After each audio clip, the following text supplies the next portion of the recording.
A city buried under snow. Still, silent in the way cities only get when something is about to break. One street, one house, one light burning in a window that hasn't gone dark in 6 years. Inside a man, alone at a table, a bowl of soup going cold. The kind of quiet that has a shape. Then, 3 knocks. He doesn't move at first. People like him have learned not to move toward things too quickly. But the knocks come again sharp, certain, the kind that knows someone is home. He opens the door. The cold hits him like a wall. And there on the porch in the snow, something that changes everything. Something small, something alive. Eyes the color of gold catching the light. He looks up. A woman stands at the edge of the dark. She doesn't beg. She doesn't speak. She just looks at him, steady, exhausted, waiting to see what kind of door he is. He hasn't decided yet.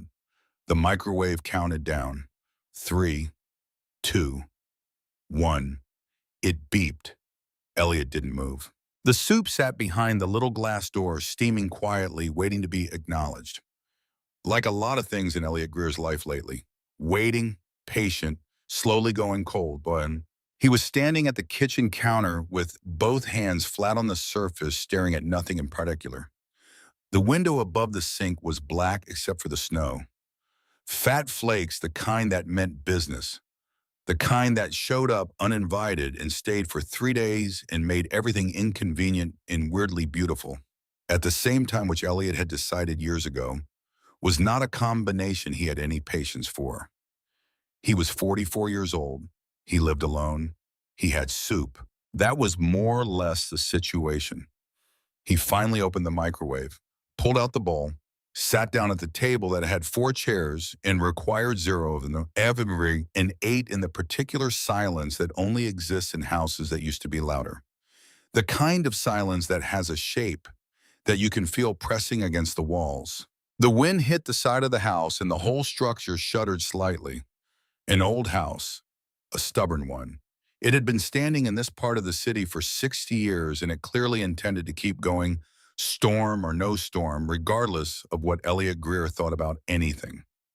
He respected that, actually, the house's commitment to continuing. He was halfway through the soup when he heard it. 3 knocks. Sharp, precise, not the kind of knocking that wonders if you're home. The kind that knows. Elliot set down his spoon. He waited because sometimes sounds in storms weren't sounds. Sometimes they were branches or settling wood or that particular groan the front gutter made when ice collected at the corner. He had cataloged all the sounds this house made. He had 44 years of practice.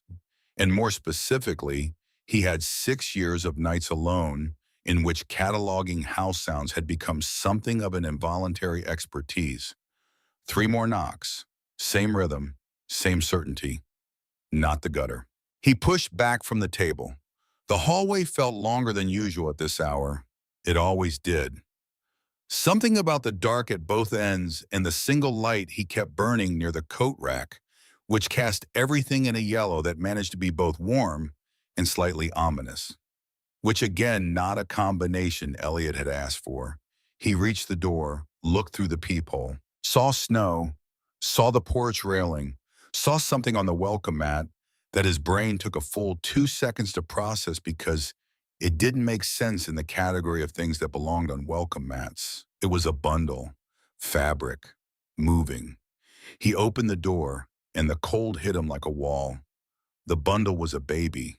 A small baby wrapped in layers of cloth that had once been dry and were now damp at the edges from the snow collecting on the mat. The baby was awake, eyes open, looking up at him with the complete, uncomplicated attention that only very small children and very old cats are capable of. Golden eyes, not amber, not hazel. Gold the way you describe something metallic. The way you describe something that catches light and holds it. Elliot's brain said Valeri. His body said, there is a baby on your porch in a snowstorm. Both things were true. He looked up, and that was when he saw her. She was standing just beyond the porch steps, half swallowed by the dark and the snow. Tall, thin in the way that takes a long time to become. Her skin was a deep blue that Elliot knew meant Valari, or had once meant healthy Valari, because the color he was looking at now was muted, faded at the edges, like watercolor left in sun too long. Her hair was black and wet and plastered to her face and her jaw and the side of her neck, and she was not shivering because she was past the stage where shivering happens. Her body had stopped wasting energy on the optimism of shivering. She was looking at him, not pleading. That was the thing that struck him first before anything else. No performance of desperation, no theatrical expression calculated to make him feel guilty enough to act. She was just looking at him, steady and direct and utterly exhausted, like she'd knocked on enough doors to know that expressions didn't matter, like she was waiting to see what kind of door he was. Elliot looked down at the baby. The baby looked back at him. And then the baby made a sound. Soft, a small creak of sound. Not quite a cry, but not quite not one either. The sound of something very small that is very cold and is beginning to understand that it would prefer to be neither of those things. Elliot said, "Get in here, both of you." He stepped back from the door. The woman moved like she didn't quite believe it yet. Slow steps.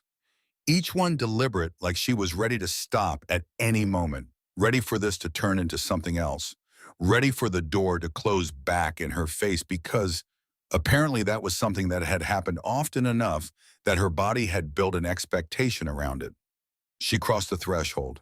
Elliot closed the door behind her. The sound of the storm cut out, immediately replaced by the refrigerator hum and the tick of the radiator, and all the small sounds of a warm house that doesn't know it's been doing anyone a favor just by existing.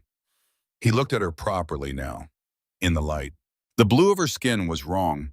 He'd seen Valari before there had been a period after the war when they appeared in the city with some regularity, refugees moving through, some staying, most not given the option, and he knew what healthy looked like. What he was looking at now was not that. The hollows of her cheeks, the way her collarbones were present through the soaked fabric of her shirt as geometric facts rather than suggestions. The way she held the baby, one arm firm and certain, the other trembling, with the kind of fine tremor that takes weeks to develop. She had been outside for a long time. She had been outside, period, for a long time. "Sit down," he said. He said it toward the couch. Then he went to the kitchen because standing in the hallway looking at her was not going to solve the immediate problem, which was that there was a baby who needed warmth and a woman who needed. Everything set his brain unhelpfully. She needs everything? Right. One thing at a time. He turned the stove on, got the second pot, found the other can of soup, the better one, the one with actual vegetables instead of the sodium approximation he had been eating, and opened it and poured it in. Found bread, found the blanket he kept on the couch. Went back to the living room and handed it to her without comment. She took it with both hands, wrapped it around herself and the baby in one practice motion, like she'd been wrapping things around this baby for long enough that it had become automatic. Elliot went back to the kitchen. He didn't ask questions yet. Questions could wait until the soup was hot. Questions were a luxury that required a person to have enough resources left to answer them, and he had looked at her and he knew she did not currently have those resources. When he came back with the bowl, she was sitting on the edge of the couch, still in the position of someone who might have to leave quickly. Back straight, feet on the floor. The baby was pressed against her chest, and both of the baby's hands were wrapped around a fold of the woman's shirt, and the woman had one hand curved around the back of the baby's head, and the gesture was so automatic and so complete that it was clear this was the position they defaulted to. This was where the baby lived. Elliot set the bowl on the coffee table. She looked at it. Something moved across her face, something she suppressed almost immediately, but not quite fast enough. A flash of want so acute it was almost indistinguishable from pain. "Eat," he said. "It's hot." She ate. He sat in the chair across from her and watched her try to be dignified about it, which was one of the most quietly devastating things he'd seen in recent memory, which was saying something because recent memory had contained several things that qualified. She was eating like someone who had decided to eat carefully, to take small bites, to look like a person who ate regularly and wasn't surprised by the presence of food. Her hands said otherwise. The way she had to consciously slow them down. The way the first bite made her close her eyes for just a second. He didn't say anything. The radiator ticked. The storm pushed at the windows. The baby made small sounds against the woman's chest, not distressed anymore. Quieter. The gold eyes drifted toward the lamp, then the shelves, then settled on Elliot's face with an attention that felt strangely personal for someone who had been alive for approximately 4 months. When the soup was almost gone, the woman looked up. Her name, she said, is Lyra. Her voice. It was the first time he'd heard it at normal volume, and it landed differently than he'd expected. Low and precise, a slight unfamiliarity in the vowel's Valari accent, subtle like she'd spent time deliberately softening it. And yours, Elliot said. A pause, short, assessing. Saya. He nodded. Elliot. She went back to the soup. He went back to watching her eat. This wasn't a conversation yet. It was more like a ceasefire. Both of them agreeing wordlessly to table the larger situation until the immediate situation had been addressed. The immediate situation being there is a baby here. There is a woman here. It is 30 degrees outside and dropping. Everything else could wait, except the baby had other ideas. Lyra started to fuss around the time the soup bowl was empty. Not crying, a specific kind of vocalization that Elliot didn't know how to categorize because he had not spent significant time around infants, specifically because he had made certain choices in his life that had resulted in him sitting alone in a house eating reheated soup. And those choices had included, among other consequences, not being the kind of person who knew what different baby sounds meant. But Saya knew. Her whole body shifted, a subtle repositioning.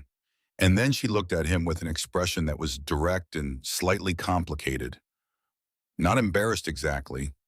Something more deliberate than embarrassment. More controlled. I need a moment, she said, and he understood immediately. Of course. He stood, turned toward the hallway. Take as long as you need. He went to the bathroom and turned on the light and stood there with his hands braced on the sink, looking at his own face for a while. He looked if he was being an objective, like a man who had been surprised by his own evening, which was fair. He turned the tap on, let the water run cold, splashed some on his face. Okay, so there was a Valari woman feeding an infant in his living room. That was a thing that was happening on a Tuesday in a snowstorm. He had a brief internal conversation with himself about whether this was fine, and the answer that came back was, it's fine, Elliot. You've dealt with more complicated things than a woman and a baby. You've dealt with actual combat. You've dealt with the particular specific loneliness of watching someone you love get smaller and not being able to stop it. You've dealt with the complete silence of a son who used to call every Sunday and now doesn't call at all. This is soup in a blanket. You can do soup in a blanket. He turned off the tap, dried his face, went back to the kitchen to heat the rest of the soup because the second bowl would be for Saya, the first one clearly having been insufficient, and the bread was going to run out. But there were crackers in the cabinet, and he was pretty sure he stopped. Because he'd passed the living room doorway and he'd looked in without meaning to, and he'd seen something that made him stop. Saya had repositioned, turned slightly toward the window away from the center of the room. The blanket arranged, Lyra settled against her. And the look on her face, visible in profile, was not the controlled, measured expression she'd worn since walking through the door.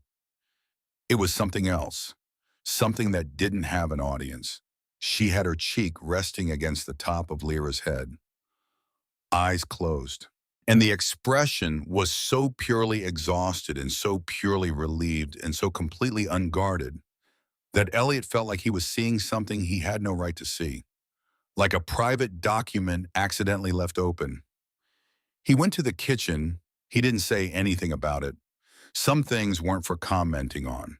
An hour later, Lyra was asleep in a nest of blankets on the couch cushion. Elliot had arranged on the floor. Saya had done the actual arranging quickly and efficiently in a way that suggested she'd been making do with available surfaces for a while.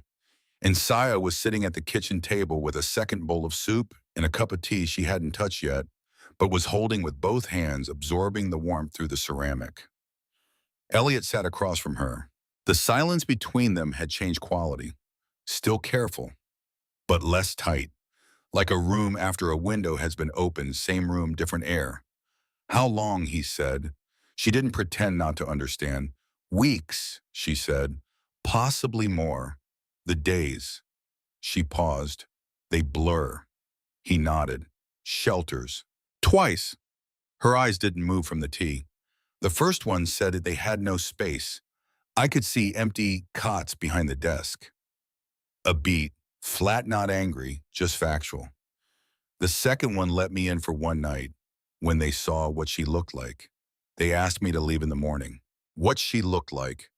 Meaning Lyra. Meaning golden eyes and blue-tinted skin and the particular biological luminescence that marked Valari infants, faint now, barely visible, but still present if you look closely enough.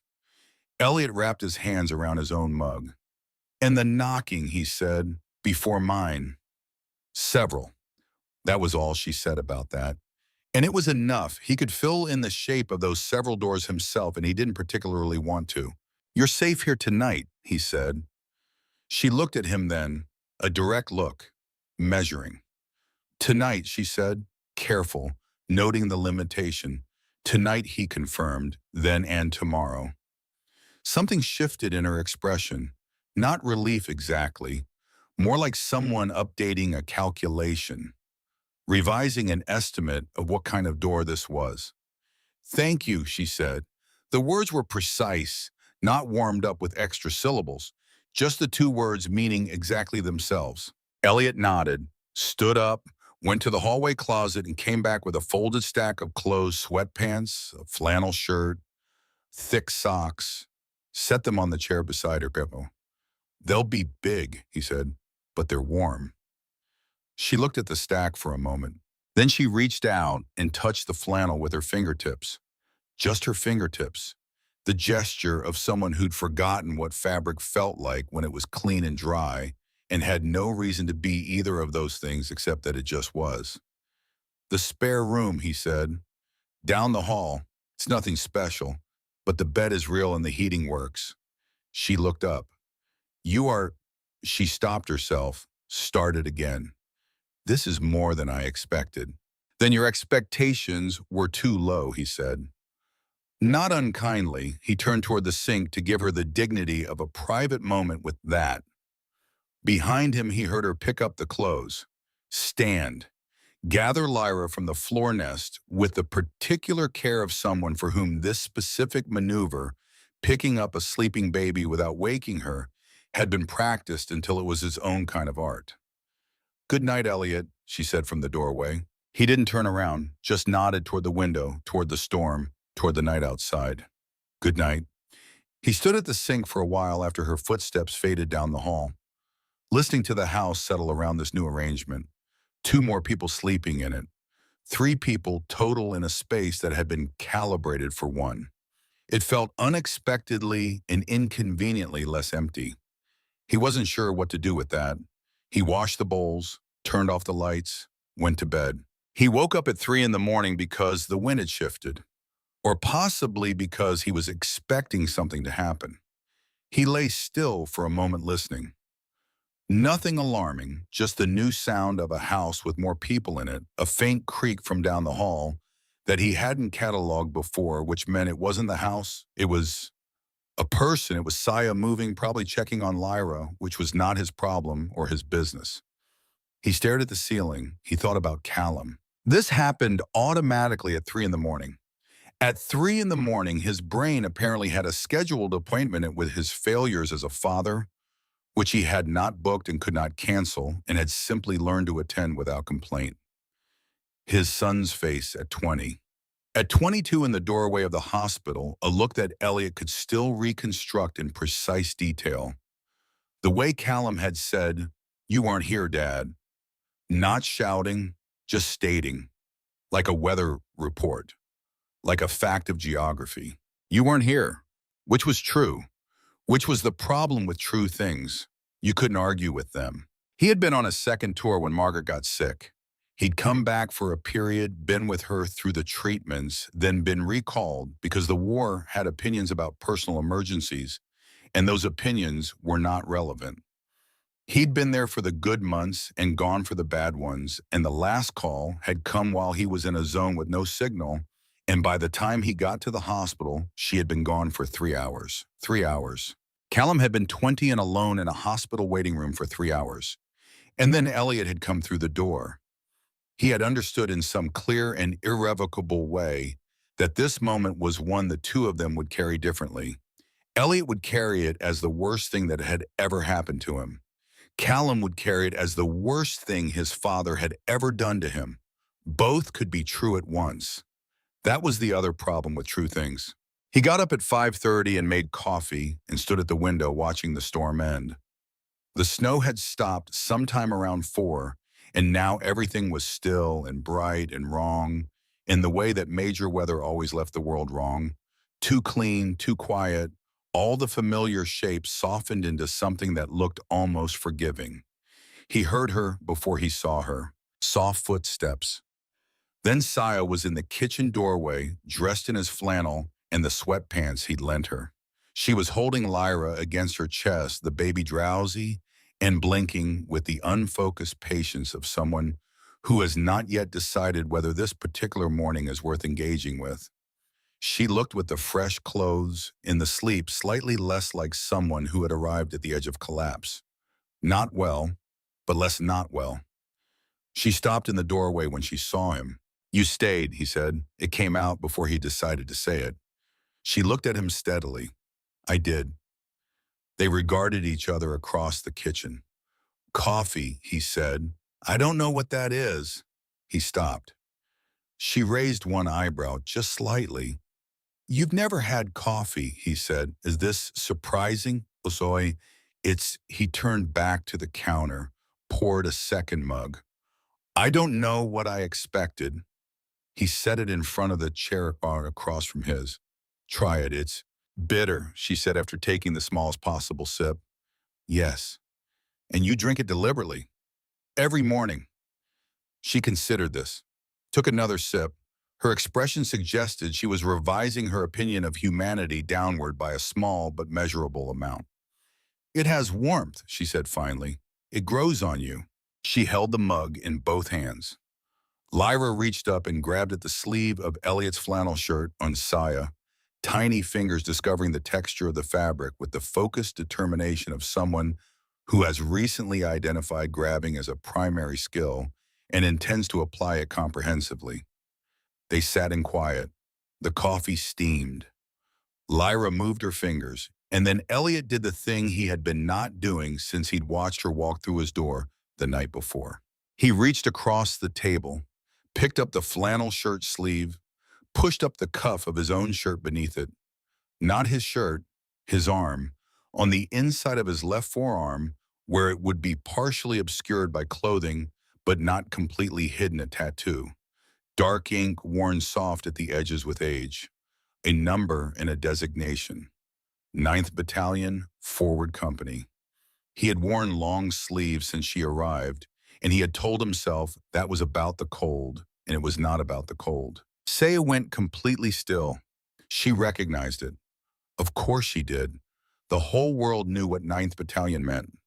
It was not a secret what they had done at Mira Station and at the outer perimeter camps and at the civilian settlement on the eastern quadrant of what had once been a thriving Valari colonial hub and was now a name that appeared in reports and memorial registers, and Elliot was reasonably certain the nightmares of everyone who had been present on either side. She did not move, but she was looking at the tattoo with an expression that was not anger exactly, or was not only anger, and her arm tightened around Lyra, and the baby made a small sound at the increase in pressure and then settled.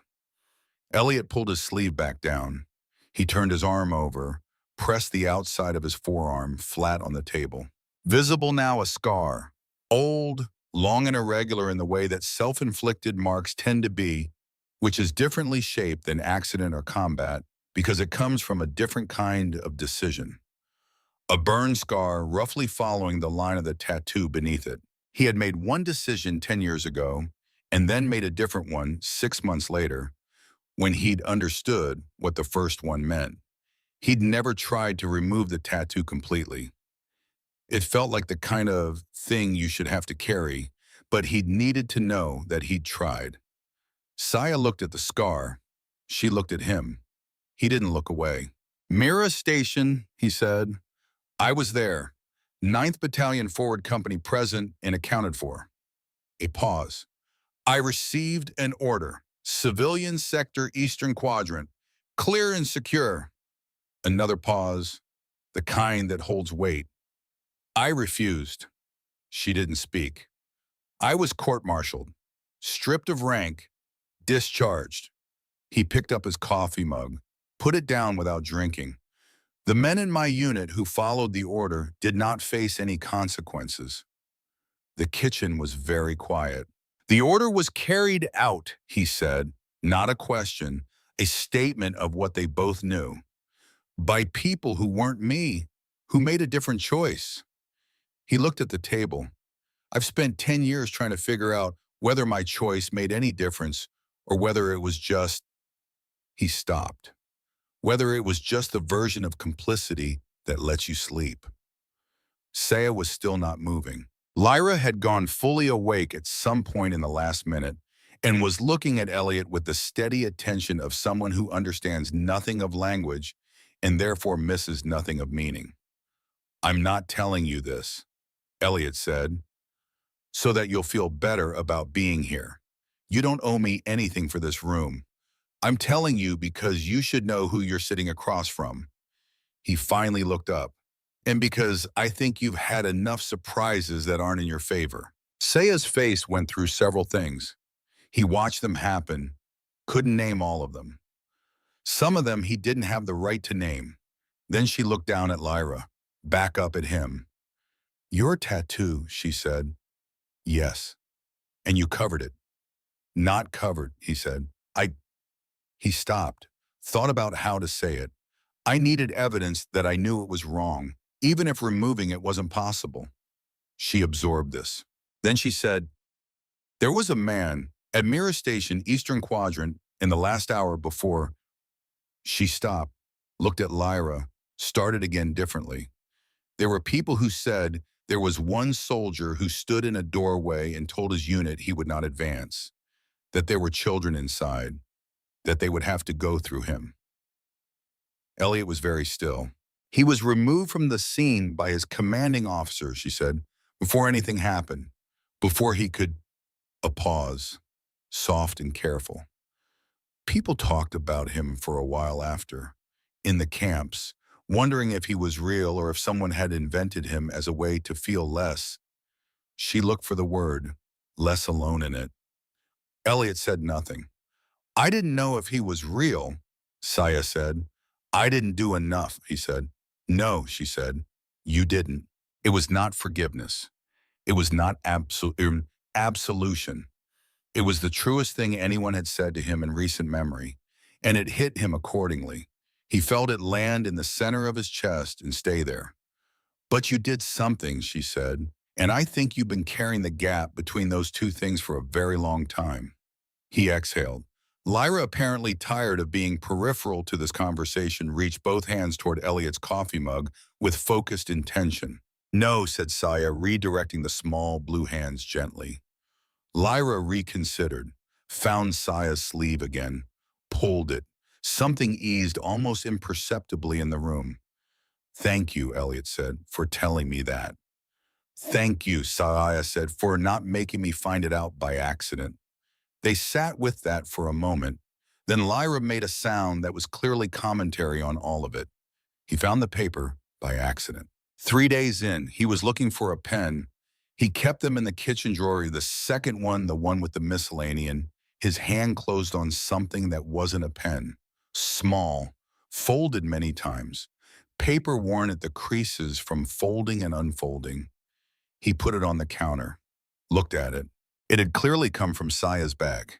She'd needed something from the kitchen and set the bag down briefly, and something must have shifted. He'd seen the corner of it sticking out from under the toaster and picked it up, thinking it was a receipt or a note to herself. He should put it back in the bag. Clearly, he picked it up. It was a document, handwritten, in two languages, Valari script on one side and then a translation below it in basic standard, the universal language, used for official documentation when no one could agree on anything else. The writing was someone else's, not Saya's handwriting, which he'd seen on the note she'd left on the fridge about Lyra's feeding schedule. He read the standard translation. Birth record. Date of birth. Place transit, Vessel 7, outer approach, corridor, Mira station, perimeter. Mother, a name in Valari that didn't translate directly. A notation, deceased, same date, post-birth complications. Father. He stopped. Read it again. James Greer.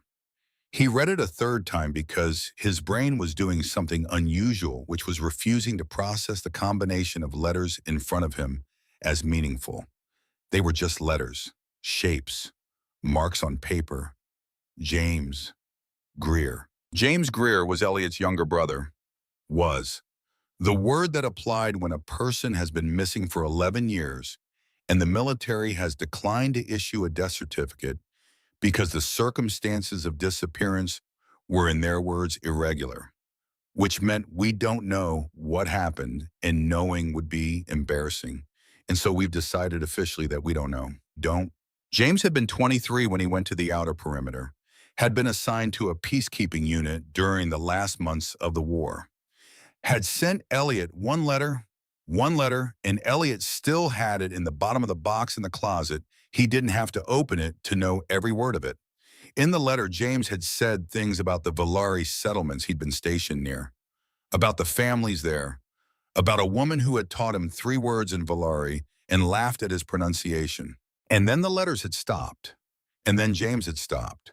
The military had classified it as missing in action, presumed deceased pending further investigation, which meant don't ask us again. Elliot stood at the kitchen counter with the birth record in his hand and his mind doing something he could only describe as very loud silence. And then he folded the paper and put it back where it had been, and then he went to the back door and stepped outside, into the cold, without his coat. He stood in the snow in his socks, in his flannel shirt, and he let the cold hit him, and he stood there for a long time. The yard was white. The fence was white. The sky was the particular heavy gray of a winter that isn't finished yet. James Greer, on a birth certificate, for a child currently asleep in his spare room. He did the math, and the math was brutal in the way that all math is brutal, indifferent to feelings functional, regardless of whether you were ready for the answer. 11 years ago, James had been at the outer perimeter. 9 months before Lyra's birth date on that record, James would have been. Elliot pressed the heels of his hands into his eyes. He thought about the woman James had mentioned in that letter, the one who taught him 3 words in Valari. He thought about Saya's face when she said there was a woman, a friend. He thought about the way Saya had said that Lyra was not hers, the way she'd said it not as a confession but as a given, as a fact she'd long since integrated into the architecture of her daily life.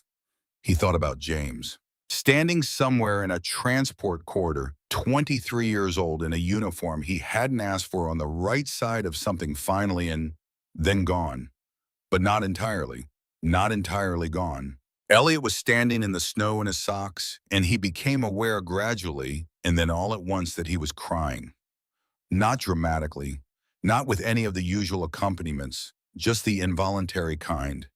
Tears that had decided independently of him that now was the time and were simply doing it without asking. He didn't wipe them, just let the cold deal with it. Stood there for a while longer. Then he went back inside, took off his socks, which were soaked through, put on different ones, went back to the kitchen, started making lunch. Saya came in a few minutes later, Lyra on her hip, and looked at his face for a moment, and then looked at the counter and the second set of bowls and the bread he'd gotten out. She didn't say anything. She sat down at the table. She had by now learned that this was something he did, that cooking was not an imposition on him, but a redirect. Something for his hands, something to organize himself around when the inside of his head was too loud. Lyra watched him from Saya's hip with those gold eyes tracking his movements. He handed Lyra a piece of bread crust, and she accepted it with the gravity of someone receiving an important document, immediately transferring it to her mouth for further analysis. They had lunch. They talked about small things. The broken hinge on the spare room door that Elliot had been meaning to fix since it had broken. The weather, which was not, despite appearances, going to relent anytime soon. He did not mention the birth record. He was going to need to, he knew that. But not yet, not today. There were things you needed to be steady before you said, and he was not steady yet.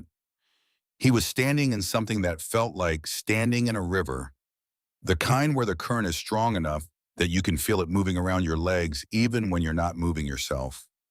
He needed to plant his feet first. He would plant his feet, then he would say it. The first almost ordinary day arrived without announcement, the way ordinary things do.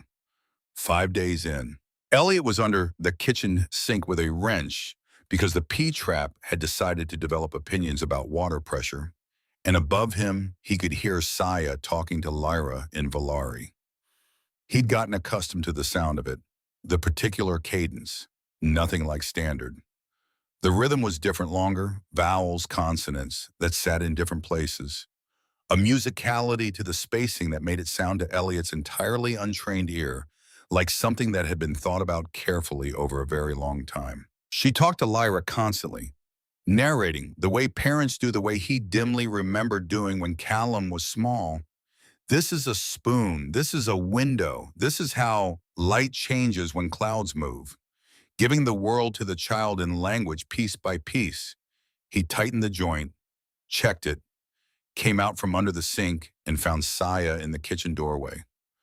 Lyra was looking at him. She watches you, Saya said. Does she? Consistently. More than she watches the windows, which I would have expected to win. A pause. She watched you fix the door hinge. She watched you make coffee. She watched you read the weather report this morning. Elliot looked at Lyra. Lyra regarded him with the gold-eyed patience of an infant who has very little else to do and has decided this particular adult is worth the attention. I'm not that interesting, he said. You're warm, Saya said, simply, and you don't leave. The sentence sat in the kitchen like something that had been in the room the whole time and had just now made itself visible.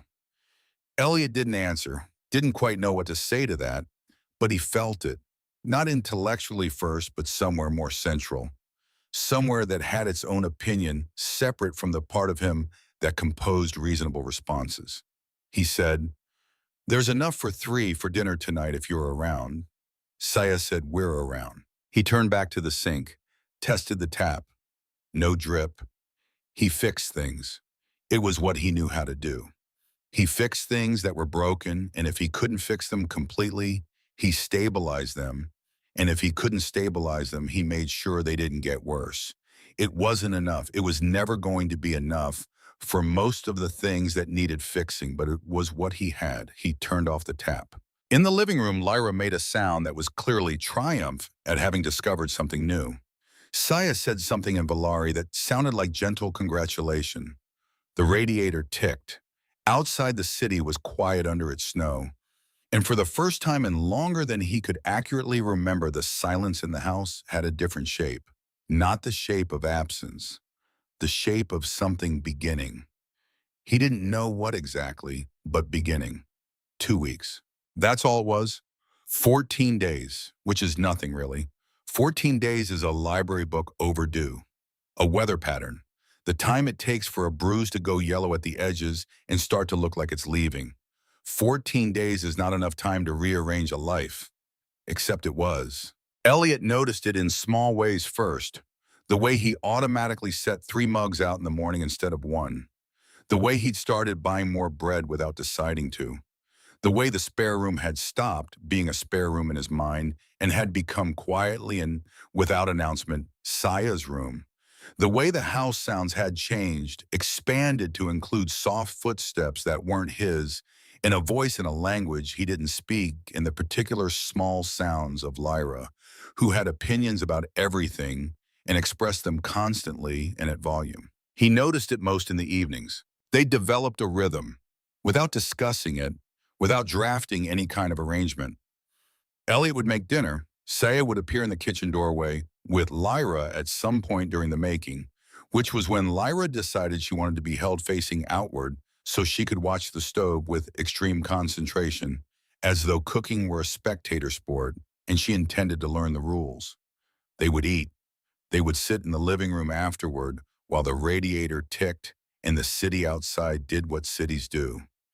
Elliot would read something. Saya would talk softly to Lyra in Valerian, that slow musical narration she kept up constantly, teaching the world to her child one word at a time. And then the light happened. It was a Thursday evening. Elliot was at the kitchen table with a parts catalog he'd been meaning to go through for approximately 3 weeks. Saya was on the floor with Lyra, which was where Saya spent most of her time at Lyra's level, letting the baby set the agenda. And Lyra's agenda at 6 weeks post-arrival was primarily reach for things, examine things, make sounds at things, occasionally register strong opinions about things. Elliot had gotten used to the soundtrack. What he hadn't gotten used to, hadn't known to expect, was the silence. It dropped suddenly, the way silence does when something significant is about to happen. He looked up from the catalog. Lyra was on her back on the blanket, and Saya was leaning over her, doing the thing she sometimes did, pulling a loose thread from her sleeve between her fingers to give Lyra something to track, a small moving target for those gold eyes to follow. And Lyra was following it, tracking it with the focus of someone solving a problem. And then she smiled, not a reflex, not a twitch, a real one, slow and bilateral and completely unmistakable. Her whole face involved in it, those golden eyes crinkling at the corners. And the light happened. It started at her sternum, a pulse, faint blue-green, the kind of luminescence that Elliot had read about in old articles about Valari infants present at birth, supposed to strengthen with health and contentment, supposed to signal that a child's systems were stable. Lyra's light had been barely visible since the night she'd arrived on his porch.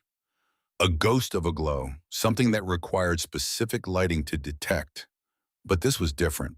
It blinked on like something remembering it was alive, spread up her chest and throat, lit the underside of her chin. For 3 seconds, maybe 4, Lyra glowed like a small and specific miracle. Then it faded. Back to ghost faint, but it had been there. Saya made a sound that Elliot had no word for. Not quite a cry, not quite a laugh, something between them that was its own category entirely. She pressed her face down against Lyra's stomach and held there, not moving her shoulders, doing something she was clearly trying to control and not quite managing. Elliot pushed back his chair. He didn't go to her. He moved to the living room doorway, and he sat down on the floor, leaned his back against the wall, because standing over the moment felt wrong, and leaving it felt worse, and sitting down at the edge of it was the only third option he had. Lyra grabbed a fistful of Saya's hair and pulled. Saya sat up, eyes wet, and gently detached the small fingers. "She's getting stronger," Elliot said. Saya looked at him. Her expression was not the composed, measured thing she usually wore. It was wide open, all the way, like a window that had been painted shut for years and had finally given way. "Yes," she said, one word, but the way she said it, like she was reporting a miracle, like she had been waiting for evidence that miracles still had jurisdiction in her life and had just received the first confirmed data point. They sat in silence. The light from the lamp made the room soft. Lyra made a series of sounds that were clearly a monologue. Saya answered her in Valari, quiet and rhythmic. And then without planning to, without deciding, Elliot said it. Tell me about her mother. Saya went still. Lyra's mother, he said. You said she was a friend. A long pause. Her name was Nira, Saya said finally. We grew up near the same settlement. She was 2 years older than me. She used to correct my pronunciation in school, which I found extremely irritating. A breath, almost a laugh. I told her that regularly. She told me I was learning slowly on purpose to inconvenience her. Elliot didn't move. When the war started, Saya said we were separated. I was relocated with one group. She was relocated with another. I didn't see her for 3 years. A pause. And then I found her on a transport ship, 8 months pregnant, alone and very near her. The word was its own explanation. Still correcting my pronunciation, still irritating about it. She looked at Lyra. She made me promise, Sia said, before the baby came, that if anything happened, she made me promise before I had any idea anything would happen, and I told her she was being dramatic. She stopped. She was not being dramatic. Elliot said, Nira sounds like someone worth missing. She was, Saya said, loudly, constantly, in ways I find are not convenient. She looked at her hands. Grief is not, I thought it would get quieter over time. It gets more specific instead. He understood that. James, he said. She looked up.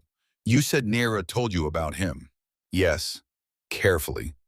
She didn't say much. She said she used a word in Villari Lohan musical. I can try to translate it. It means something like the kind of person who makes you think the world is better constructed than you thought. A pause. She said he made her laugh. She said he was terrible at learning Villari. She said he tried anyway, every day, and he was still terrible, and he tried the next day regardless. Elliot looked at the wall. That sounded like James.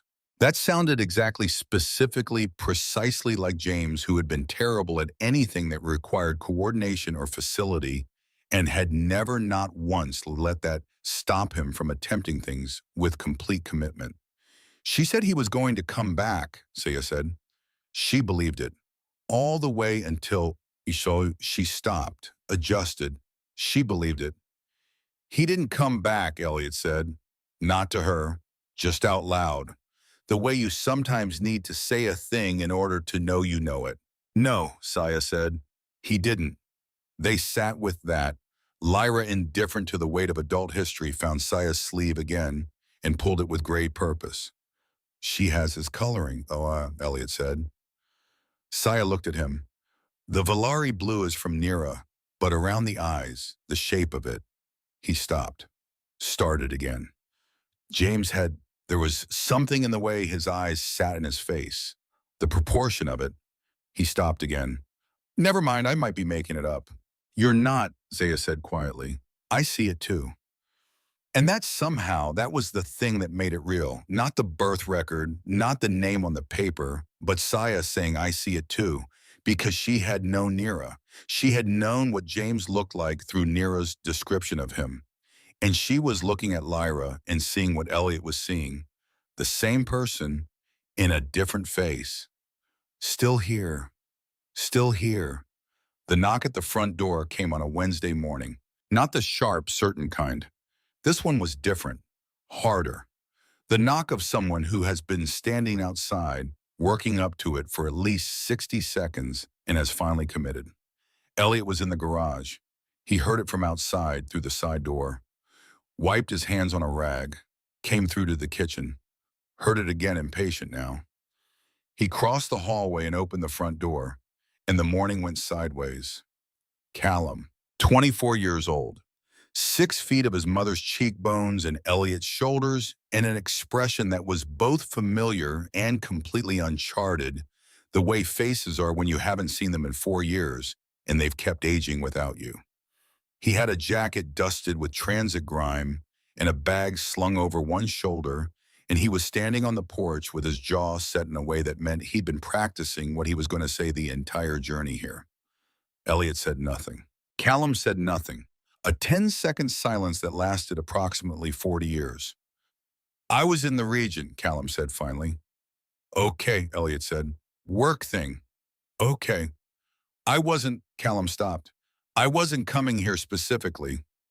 Okay, Elliot said again, which was a lie and they both knew it and neither of them said so. Are you going to let me in? Callum said. Or are we doing this on the porch? Elliot stepped back. Callum came inside and then he stopped walking because Saya was at the living room doorway with Lyra. Callum looked at Saya, looked at Lyra, looked at his father, looked back at Saya. His face went through something complicated, not one emotion, but three or four of them happening simultaneously in a space too small to contain all of them without overlap. Who? He started. This is Saya, Elliot said. She's staying here, and this is Lyra. Callum stared at Lyra for a long moment, at the blue-tinted skin, the gold eyes, the small fist currently wrapped around the neck of Saya's shirt. He turned to his father. She's Valari. Yes, he stopped. You're housing Valari refugees. I'm housing Saya and Lyra, Elliot said, which I recognize sounds like a distinction you're currently finding annoying. Dad, they needed a place. Dad, I had a place. Callum turned away from him, walked to the window, stood there with his hands in his pockets, looking at the street outside his back to the room. His shoulders were doing something, working through something. Saya, if he had a credit, said nothing, just watched. Her expression was the careful assessing one, the one that appeared when she was reading a situation and reserving judgment. Elliot let the silence run. When Callum turned back, his face was arranged differently, still tense, but differently tense. Can I talk to you? He said without an audience. Saya's not an audience. She lives here. Dad. Kitchen, Elliot said. They went to the kitchen. Callum sat down, dropped really into the chair like the decision to be here was heavier than he'd expected. Elliot stood at the counter because he needed something to lean against and because sitting down felt like the wrong statement. The silence was a different kind now. Not loaded, just waiting. You're doing it again, Callum said. Elliot said nothing. That's what this is, Callum said. You're doing the thing where you take care of strangers instead of... He stopped. Instead of what? Elliot said. Callum looked at the table. I'm not saying it like that. You kind of are. I'm saying it's a pattern. You go somewhere else. There's always something. Something that needs you more than... He stopped himself again, jaw tight, more than what was already here. Elliot set down the mug he'd been holding without drinking. You want to tell me what already here means, he said. Specifically. Callum looked up, and the thing that was on his face now wasn't anger. It was worse than anger. It was the kind of hurt that has had 4 years to calcify into something dense and load-bearing. She called twice, he said. There it was. I know, Elliot said. 2 days, 2 calls. I watched her. He stopped. His throat moved. I sat in that waiting room for 3 hours after because I didn't know what to do and I didn't know who else to call. And Callum, I was 20 years old. The words came out flat, not performed, just true. I was 20 years old and my mother was dying and you were somewhere with no signal. And she had been calling you for 2 days and I could not... He pressed his hands flat on the table. I could not tell her why you weren't picking up because I didn't know. Elliot said, I know. I needed you there. I know. I'm not saying this to... Callum stopped. Reset. I'm not trying to make you feel bad. I'm trying to... He looked at the wall. I don't know what I'm trying to do. The refrigerator hummed. In the living room, Saya was talking quietly to Lyra. The sound of it, low melodic, not their language, made the kitchen feel very separate. A sealed room. I was in a communication blackout, Elliot said. That's not an excuse. I know what it isn't, but it's what happened. He sat down now because this was the kind of conversation you couldn't have standing up. The zone I was in there were 12 days of no contact, standard protocol. She got sick on day 4. I didn't know. I know you didn't know. When they pulled me out. I know. Callum's voice cracked on the word and he straightened like the crack had surprised him. I know how it happened. I know you didn't choose to be unreachable. I know all the logistics of it. He exhaled. I've known the logistics of it for 4 years, Dad. I can recite them. But, Elliot said, but, a pause.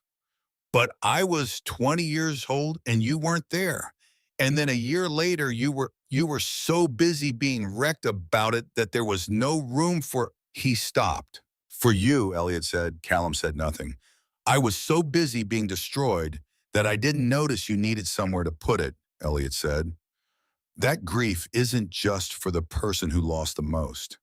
He looked at his son, at the jaw and the cheekbones and the way Callum held his shoulders, which was Margaret's posture, exactly which still hit him sideways when he wasn't prepared for it. I failed you in that. I know that. Callum was quiet for a long time. I didn't come here to do this, he said finally. I genuinely was in the region. Work thing, I know. It's not a small involuntary sound, almost a laugh.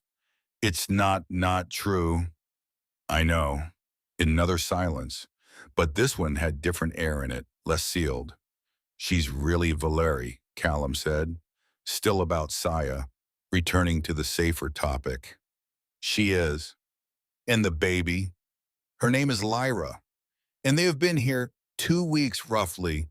Callum processed this. How did you even... She knocked on the door during the storm.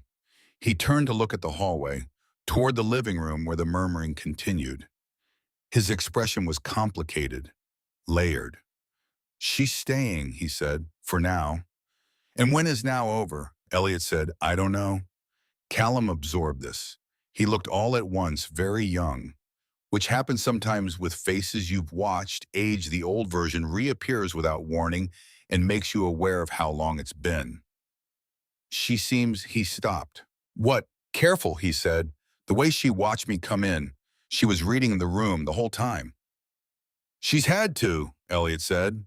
Callum looked at the table. Then he said, tell me about her. And Elliot did. He didn't tell Callum everything. Not yet.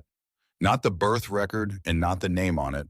That was a thing he was still finding his footing around, still working out how to say.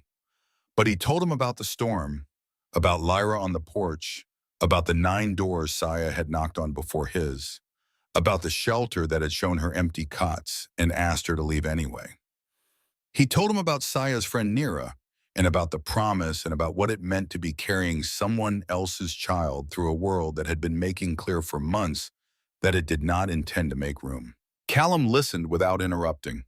When Elliot finished, Callum sat for a while looking at his coffee. She's staying for dinner, Callum said finally. It wasn't a question. Yes. And there's enough. Callum nodded once. That's settled thing. He stayed for dinner, and then because it was late and the transit back to wherever he'd been headed was no longer running, he stayed on the couch. The next morning he was still there, and the morning after that, and by the 4th day nobody had mentioned it, which Elliot took to mean they'd arrived at an arrangement by default. Which was fine. Callum had always been more comfortable with decisions that happened to him than decisions he made. Some things ran in the family. The knock came 4 days after Callum arrived. The wrong kind. Margot's knock had a rhythm he'd learned: 3 light taps, pause 1 more. Like a signature. She was standing on the porch with her coat buttoned all the way to the top and her face arranged in the particular way it got when she had information that was going to be difficult to convey and had been thinking about how to convey it the whole walk over. Come in, he said. I'll stay on the porch, she said. That was worse. He stepped out and pulled the door nearly closed behind him. Margot looked at the street, then at him. Then, because she had known him for 12 years and had no remaining interest in circling things, she said it directly. Someone filed a report. Elliot went still. With the Refugee Management Office. Anonymous tip, there's an unregistered Volare in the area, no valid transit documentation. She paused. I heard from Denny at the property office. He said the order went through this morning. What kind of order? Mandatory presentation within 48 hours. If she doesn't come in voluntarily.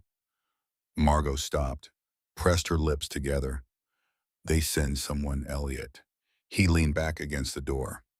48 hours. Do you know who filed? He said. I have a guess. She glanced at the house 2 doors down. Curtains moved slightly. He's been out of work since the plant closed. He's frightened and angry and looking for somewhere to put it. A pause. It's not an excuse. No, Elliot said. It's not. It's also not your problem to fix. She looked at him directly. What are you going to do? He said, I don't know yet. You have 48 hours to figure it out. I know. She pulled her coat tighter. I've got a casserole on the stove. I'll bring it over tonight. She needs the calories.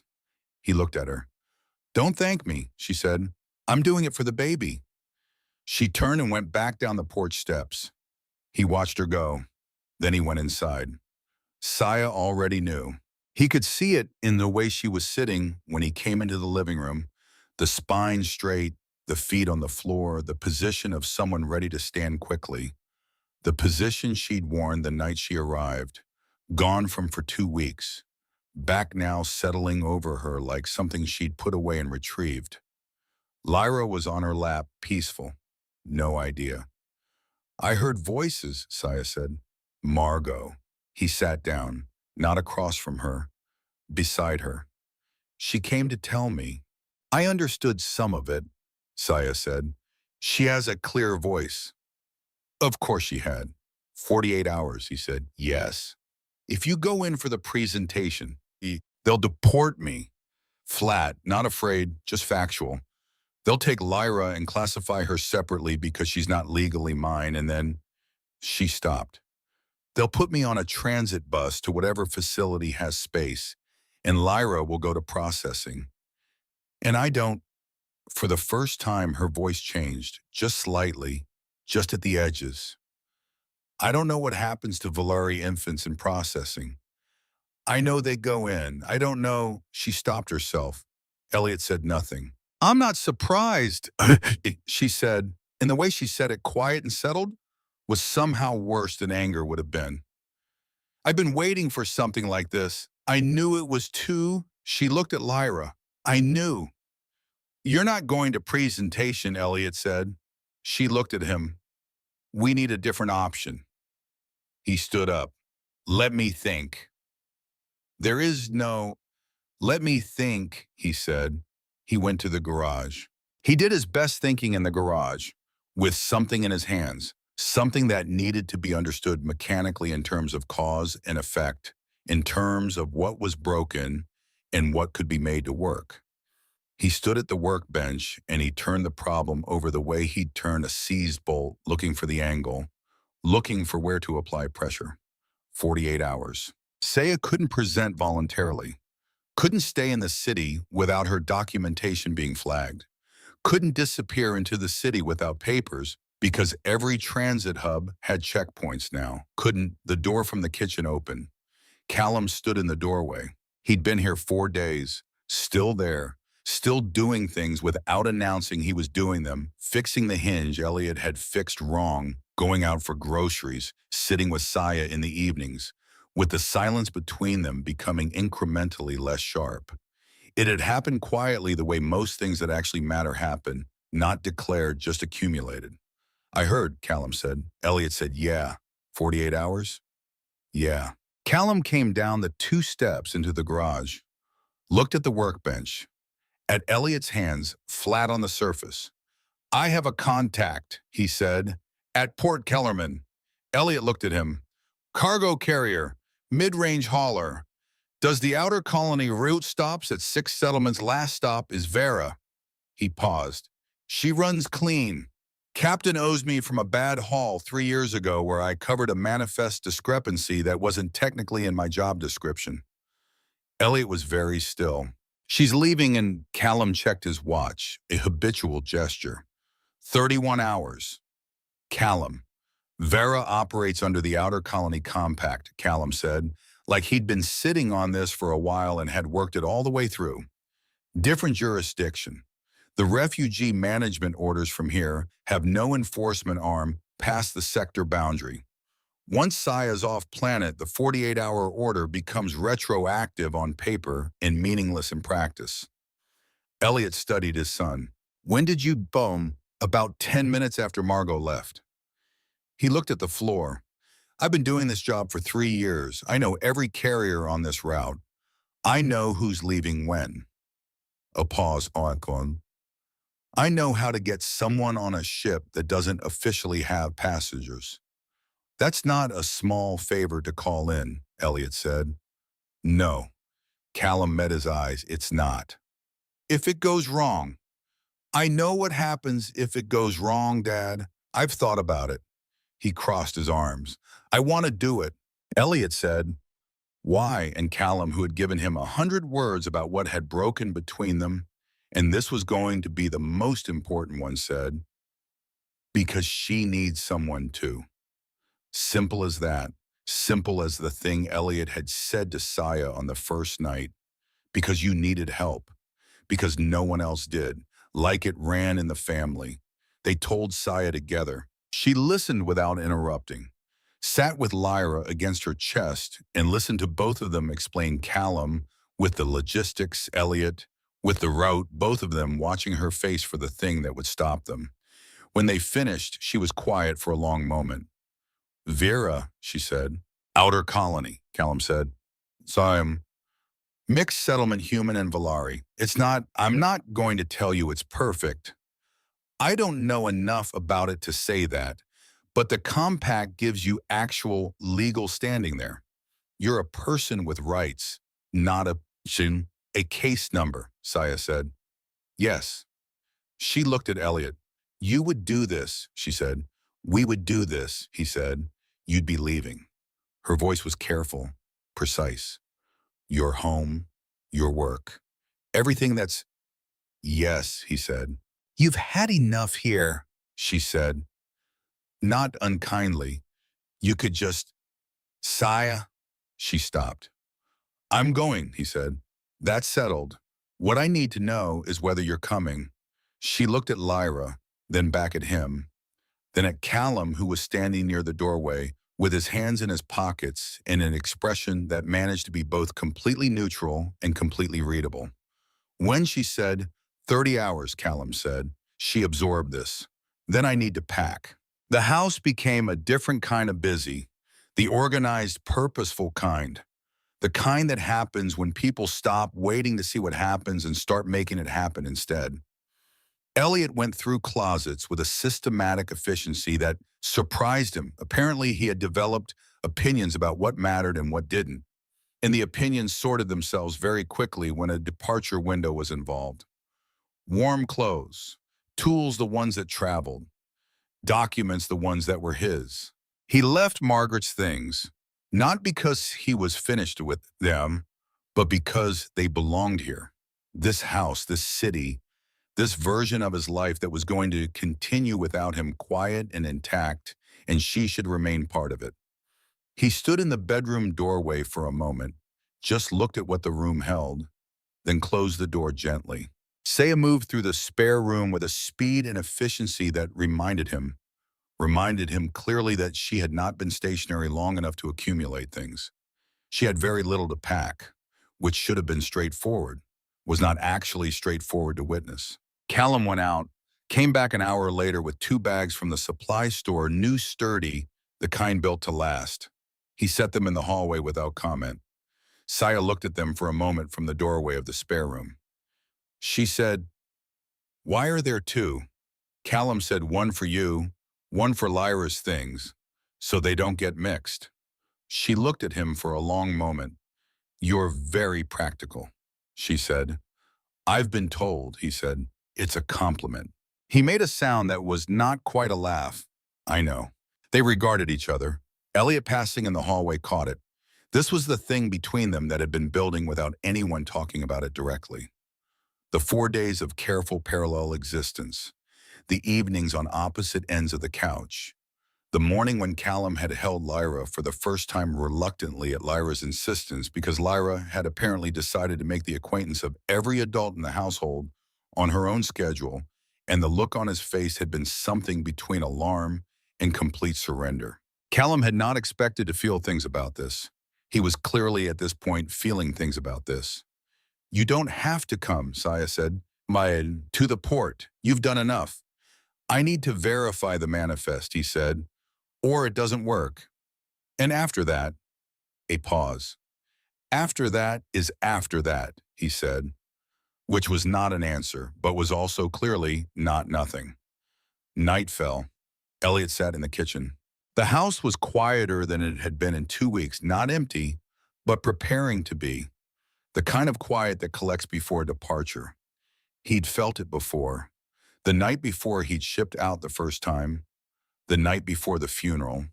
The night Callum had loaded his car and driven away and not looked back, and Elliot had stood on the porch watching the taillights disappear around the corner. He was going to miss this house, which surprised him. He had been living in it without particularly appreciating it, doing what you do when you've been somewhere long enough that it stops being a place and just becomes the default arrangement of your existence. But now looking at the kitchen in the lamplight, the counter where he'd made 100 bowls of soup, the table where two people had told each other true things across its surface, the window that had shown him every version of weather this city had. In its inventory, he felt it. He was going to miss it. Margot came by at 9. The casserole as promised. She set it on the counter, looked at the packed bags near the door, looked at Elliot. "Tonight," she said, "early morning." She nodded, slow. "I'll keep an eye on things," she said, "in the house. I know you will." She stood for a moment. Her hands were in her coat pockets, and her expression was doing something careful. "She's good," Margot said, not as a question. "Yes," Elliot said. "For you," Margot said. And then because she was Margot and had no interest in expanding on something once it had been said. "That's all." She turned and went to the door, stopped with her hand on the knob. "There's a letter," she said, "in the outside pocket of your bag, the gray one." He looked at the gray bag by the door. "I should have given it to you a long time ago," she said. "I kept waiting for the right—" She stopped. "There is no right," I decided finally. "There's just doing it and not doing it." She looked at him over her shoulder. "I'm sorry I waited, but I'm glad I waited until you had someone to read it with." Then she left. He stood in the kitchen. The gray bag. He went to it, unzipped the outside pocket. There was an envelope inside, small, gold, the kind of old where the paper has softened at the edge from time and handling, and the way things age when they're held and put away and held again over years. The handwriting on the front was familiar. He had not seen it in 11 years. But he knew it instantly, the way you always know a person's handwriting once you've loved them. The particular shape of the letters, the way the pen had moved across the paper. James Reese. He held the envelope for a long time, then he put it carefully back in the pocket. Zipped it closed, not yet. Not tonight, alone in this kitchen. He'd been told by someone with more wisdom than she knew he should read it with someone to read it with. He had that now. He went down the hall, knocked gently on the spare room door. Saya's room until tomorrow. A soft sound from inside. Not asleep. "I'm going to make tea," he said through the door. "If you want to talk." A pause. "Yes," she said. He went back to the kitchen and put the kettle on. Behind him down the hall, he heard the spare room door open. Footsteps. Then the small, specific sounds of Lyra being adjusted and carried. He got out 2 mugs. And then Callum was in the kitchen doorway too. Jacket still on, like he hadn't quite decided, and Elliot looked at him and nodded toward the 3rd mug on the shelf. Callum got it down. 3 mugs. The kettle began to build toward its whistle. Outside, the city was doing what cities do at night, continuing in different lights and traffic and the distant sound of something ongoing. Inside, the kitchen was warm. Saya sat down. Lyra against her chest was awake but serene, watching the steam rise from the kettle with complete focus. Callum sat, then Elliot. "There are things I want to tell you both," Elliot said, "before tomorrow." They waited. He reached into his pocket, put the envelope on the table between them. Saya saw the handwriting and went very still. "I'll read it tomorrow," he said. "On the ship. I want to read it to you." He looked at her. "Is that all right?" Her eyes were bright, not crying, just bright. "Yes," she said. "That is," she stopped. "Yes." The kettle whistled. Callum poured the tea. And they sat there, three people in a kitchen, a baby between them, a storm that had already passed, and a journey that hadn't started yet, and they talked. About James, about Margaret, about the small things and the large ones, about what Vera might look like. Whether Lyra would remember any of this, or whether she would only ever know the version that came after. About what came after. It went on for a long time. No one suggested stopping. Outside, the night moved toward morning. And in the gray bag by the front door, a letter waited patient and specific for exactly the right moment to be opened. The port at Kellerman was not a romantic place to begin anything, which was fitting actually, because none of this had been romantic. None of it had been clean or cinematic or arranged with any consideration for how it would look from the outside. It had been soup and wet socks and a birth certificate found by accident and a letter held for 11 years in a neighbor's coat pocket. Not romantic, real. The carrier dock was loud and cold in a different way from the city. Industrial cold, the kind that comes from concrete and metal and machinery that doesn't stop for weather. Elliot had been in ports like this before, military ones mostly. The smell was the same, fuel and transit and the urgency of things about to move. Callum moved through it like he lived here, which in a sense he did. He knew the angles, the sight lines, the door that was technically an exit but functioned for people who knew the right people as something more flexible than that. He walked ahead of them without looking back, trusting them to follow, and they did. Saya with Lyra pressed against her chest inside her jacket, buttoned over both of them so from a distance you might not notice. Might just see a woman in a heavy coat, moving with purpose. Might not look twice. Elliot kept one step behind Saya and to the right, not touching, just close enough that if anything happened, he was there, between her and whatever happened.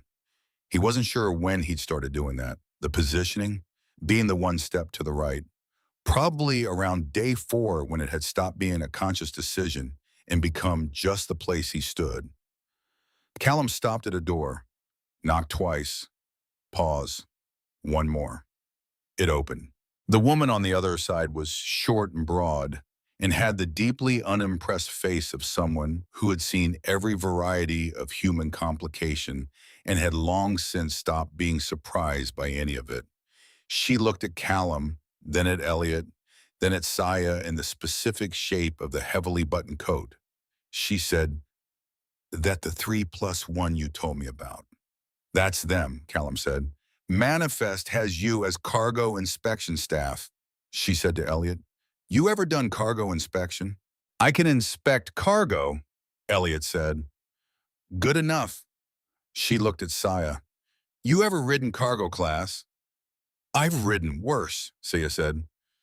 The woman looked at her for a long moment. Then she stepped back and let them through. The ship was called the Ardent Meridian, which sounded like a poem and functioned like a warehouse. The passenger section, such as it was 3 bunks bolted to a curved wall in a compartment that smelled of machine oil and long voyages and the staleness of recycled air in a space that had carried many different people and absorbed all of them. Lyra emerged from the jacket the moment the hatch closed, like something surfacing, blinking into the new space with the methodical attention she brought to everything unfamiliar, bunks, wall fixtures, overhead lights, and then settling with great purpose on Callum's face. She reached for him. Callum said, "I'm not." She made a sound, insistent, specific. He picked her up, because apparently that was what happened. Now what had been happening since day 3 in the kitchen, when Lyra had simply leaned toward him with the complete conviction of someone who has decided something and does not intend to revisit the decision. "You did it to yourself," Elliot said. "I know," Callum said, looking at Lyra, looking at him. "I know I did."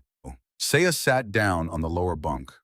The first time Elliot had seen her sit without the back straight, readiness to leave posture since she'd arrived at his door.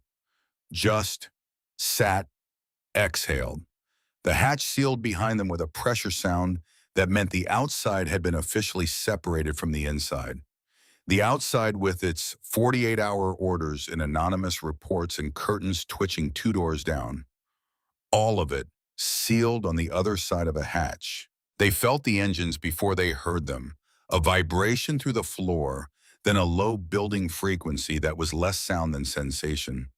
The whole ship gathering itself, deciding to become something in motion rather than something stationary. Lyra grabbed Callum's collar, looked at the ceiling with extreme alertness. "It's okay," Callum said, to Lyra, to no one in particular, to the room at large. "It's okay." And then they lifted.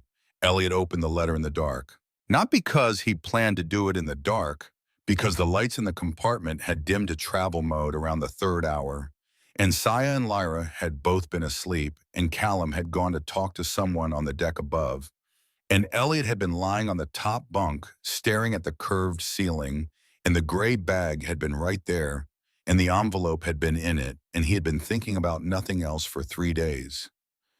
He took the envelope out, held it, thought about putting it back, did not put it back. The envelope was unsealed, which meant Margot had read it, which he couldn't be angry about. She'd been the one to receive it from whatever courier had finally tracked down James's last known contacts 11 years ago in the chaotic aftermath of a war that had left mail undelivered and messages stranded and people waiting at doors for things that were never going to arrive. She had kept it, read it, kept it some more, carried it to him finally because she'd decided the time was right. He trusted that call. He trusted Margot's calls for 12 years. Her quiet noticing, her casseroles, the way she'd put that bread down on the table the night Saya arrived without making it into anything at all. He unfolded the letter. The paper had softened with time. The handwriting was James's angular and forward-leaning, always slightly too big for the lines, the handwriting of someone who had too much to say for the space provided. He read it once through without stopping. Then he lay still with it resting on his chest and looked at the ceiling and let the contents settle into him, the way water settles into dry ground. Not rushing, not organizing, just absorbing. James had been 23.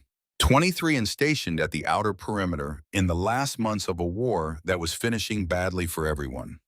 23 and writing a letter he wasn't sure would reach anywhere to a brother he hadn't spoken to properly in 8 months, in the middle of a situation that had stopped making sense to him in a way he was trying very carefully to articulate. "I met someone," the letter said.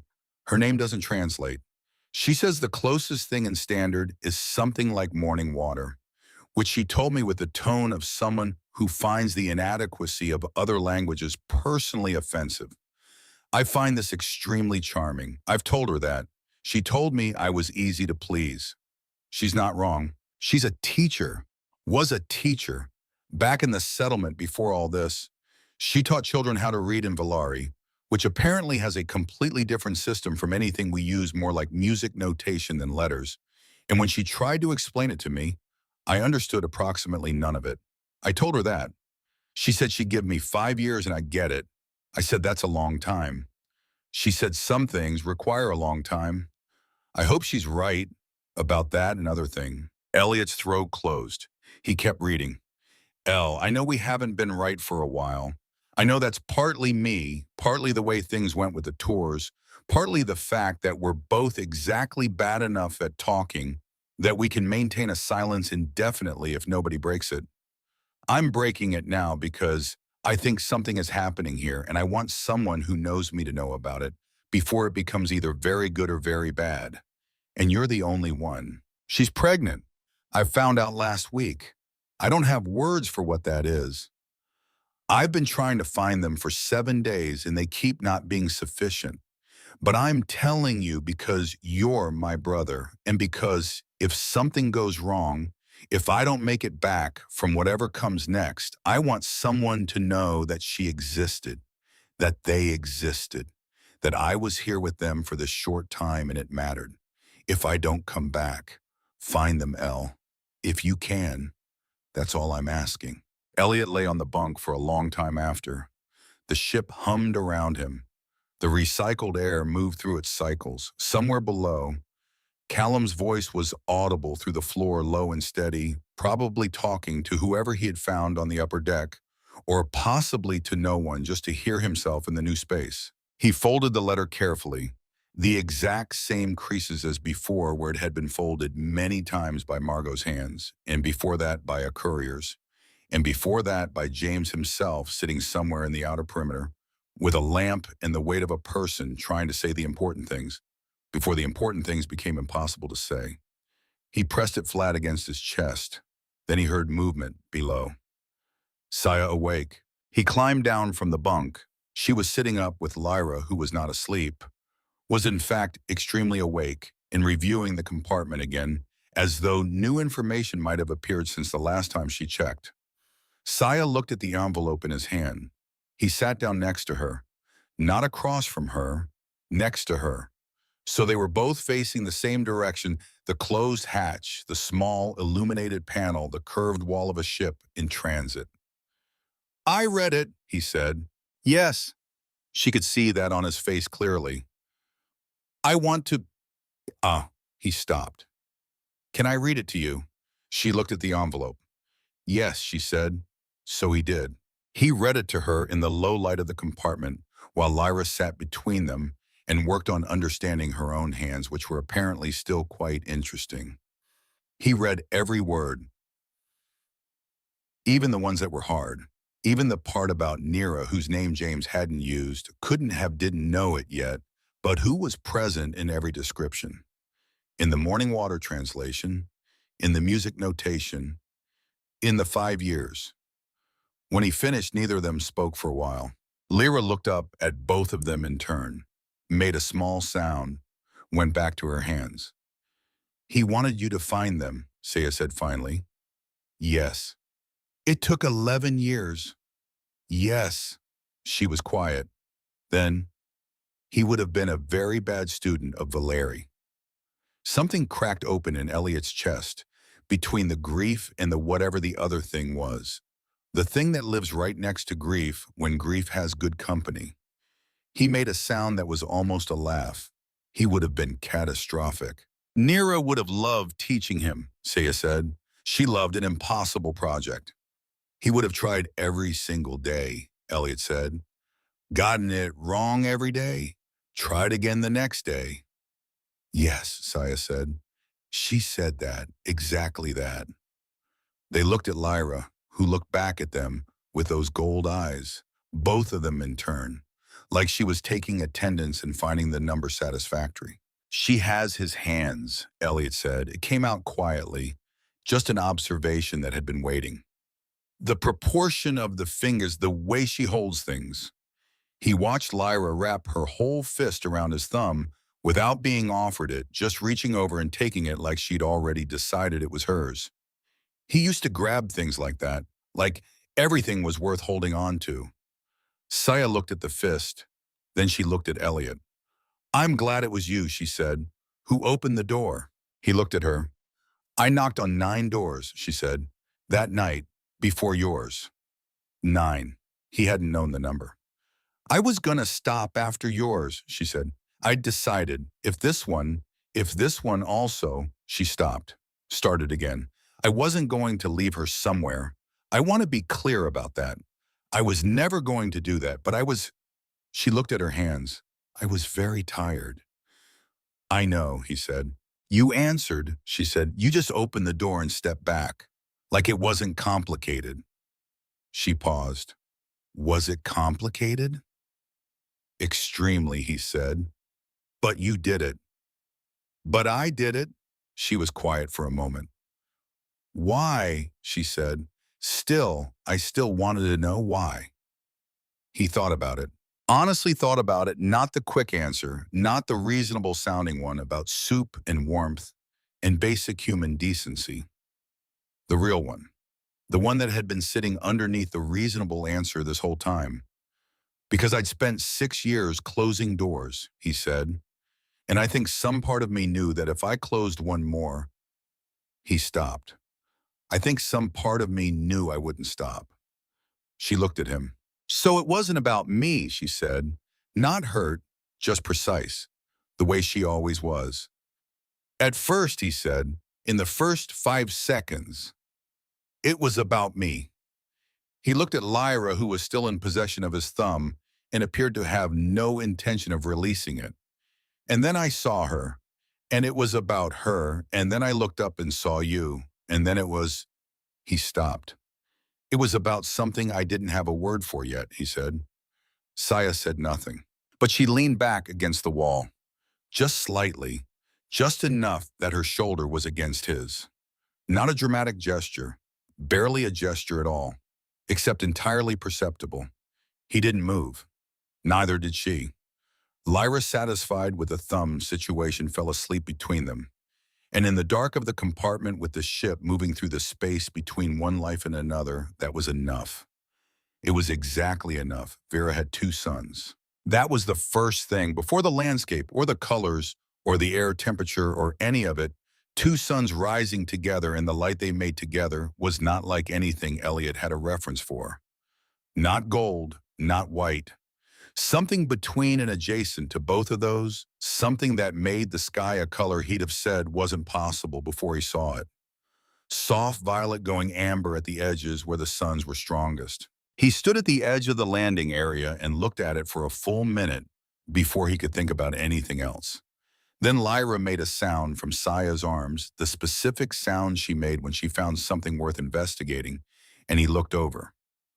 Lyra was looking at the sky. Her eyes, those gold eyes, were wide, taking it in, the color of it, the double source of light, the way shadows fell in 2 directions at once, slightly offset from each other, a thing that was technically disorienting and apparently to Lyra completely wonderful. The light on her skin, that was the second thing. In the Gray City winter, in the compartment of the ship. Even in the kitchen lamplight at night, her glow had been present but restrained. Gentle, like a pilot light keeping itself to the minimum necessary. But here in this light, with both suns rising, it came on like she'd been waiting for exactly this frequency. Full, clear, blue-green and specific and unmistakably alive. Not a pulse this time, not a flash. Sustained, continuous, running from her chest up through her throat and along her cheeks and even faintly at her temples, and her whole face was lit from inside with something that had no equivalent in any light Elliot had ever seen a person carry. Saya made a sound, the same as that night in the living room, the one between a cry and a laugh that was its own category, except bigger this time, because this time it wasn't a flash and a retreat. This was Lyra in the light she'd apparently been designed for operating at her full capacity for the first time since before the ship, before the transit, before all of it. Saya, Elliot said. I see, she said. Her voice was not steady. Callum, standing beside them, said nothing, just watched. His expression was the one he'd been wearing more often lately, the one where he'd stopped pretending he wasn't affected and had simply accepted the reality of being affected, which was its own kind of progress. Lyra looked at the suns, then looked at Elliot, grinned. The grin of someone who has arrived somewhere after a long journey and finds the destination entirely satisfactory.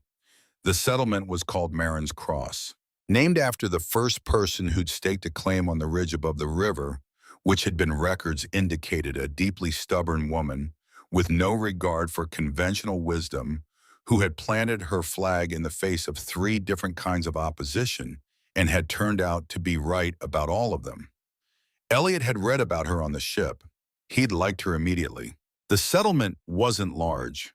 A few hundred people, roughly 200 human, 100 or so Valari, and a handful of mixed households that defied easy categorization. It wasn't a paradise. The main road was unpaved past the market. The housing was simple and frequently drafty, and occasionally required negotiation with the wildlife that considered the river path communal property. The administrative center was a converted storage building with a roof that had opinions about heavy rain, but no checkpoints, no curtains moving, no anonymous reports to processing centers, just people getting through things more or less alongside each other. Elliot stood outside the housing coordinator's office on the first morning and looked at the main road and the market stalls and the children, some blue-skinned, some not some, interestingly in between running the dirt track beside the river.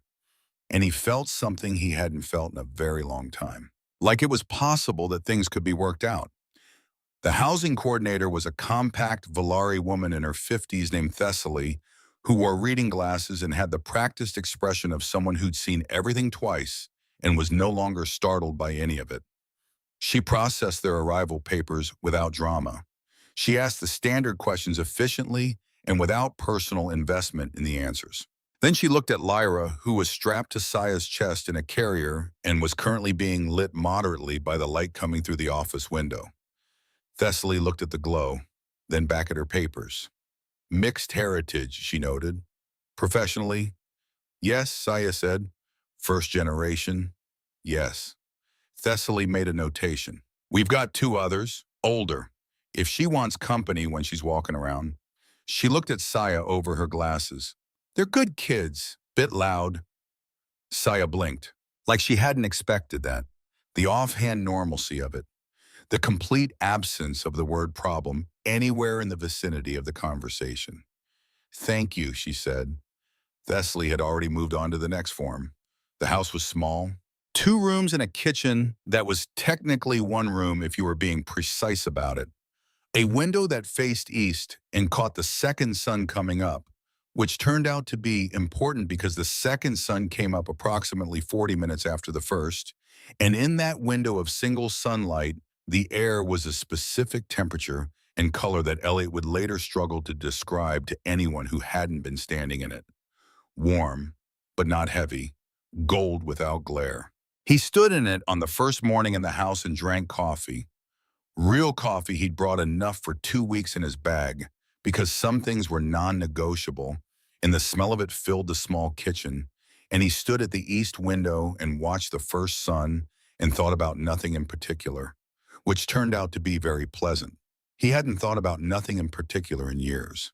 Across the settlement, in the slightly larger house he and Callum had identified on day 2, as more appropriate for a woman with an infant, Saya was doing whatever Saya did in the mornings. He didn't know yet. He was learning the pattern of her mornings from the outside when her light came on, which was early, and whether Lyra was vocal, which varied, and whether she was the kind of person who moved around before coffee or after he'd concluded, based on the evidence. He was learning this, which was a thing you did when you were going to know someone for a long time. He stood at the window and drank his coffee and let himself know that. Let it be a fact in the room, not examined too closely, not argued with, just present and acknowledged. He was going to know her for a long time. And Lyra, who was already absurdly, completely without any consultation with his preferences on the matter, already one of the central facts of his daily life. The way small people become essential without asking permission. He finished the coffee, got dressed, went to fix the hinge on Saya's front door, which had been sticking since they'd moved in 2 days ago, and which he'd identified on arrival and not yet addressed because there had been other things. But this morning there were not other things. He knocked. A pause, then movement inside. The door opened. Saya, hair not fully arranged, cup in hand. Before coffee, it turned out. He'd been wrong. She looked at him, at the wrench in his hand.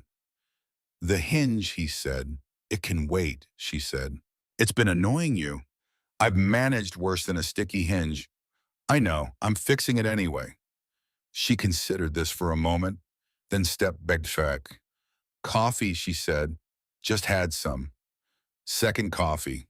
He came in, fixed the hinge, drank the second coffee, which was, he had to admit, slightly better than his because Saya had obtained something in the market on the first day that she added to it from a small glass jar and would not fully explain, only saying it was a Valari thing that didn't translate, which was, he noted a recurring pattern in his life now.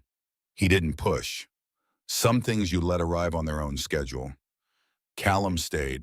He didn't announce this, just stopped saying the word leaving, which was its own kind of announcement if you were paying attention. He found work with the transport coordinator.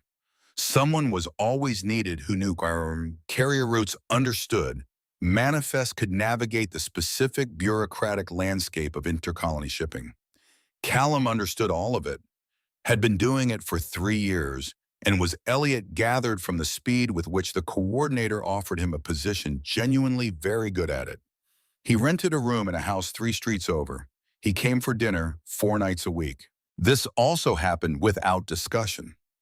Just emerged over the first few weeks as a pattern. Saya would make something she was had turned out a precise and serious cook, the kind who viewed improvisation as a last resort and preparation as a form of respect, and Callum would appear at roughly the right time, and Lyra would see him come through the door and make her specific Callum sound, which was different from her Elliot sound and different again from her Saya sound, and which Callum had stopped pretending not to be delighted by somewhere around the 3rd week. They ate together and talked, really talked. The kind of talking that takes time to get to months of smaller conversations that are actually practiced for this, for sitting around a table after a meal with the lamp on and the second son gone and saying the things that matter. About James, about Margaret, about what Callum remembered and what Elliot remembered, and how the same events look from different distances and different ages. About Nira, who Saya told them about in pieces a little more each time, as if she was unpacking something large and knew it needed to be done carefully with proper attention to each layer. About what they were doing here, all of them. "I'm not sure I know what I'm doing," Callum said one evening. He said it simply, not distressed, just honest in the way he was learning to be. "I had a plan for my life. It was a specific plan. This is not it." "Is it worse?" Saya asked. He looked at Lyra, who was asleep on the cushion on the floor. They'd long since abandoned the pretense that she would sleep in a separate room during dinner. She had firm opinions about proximity. "No," he said.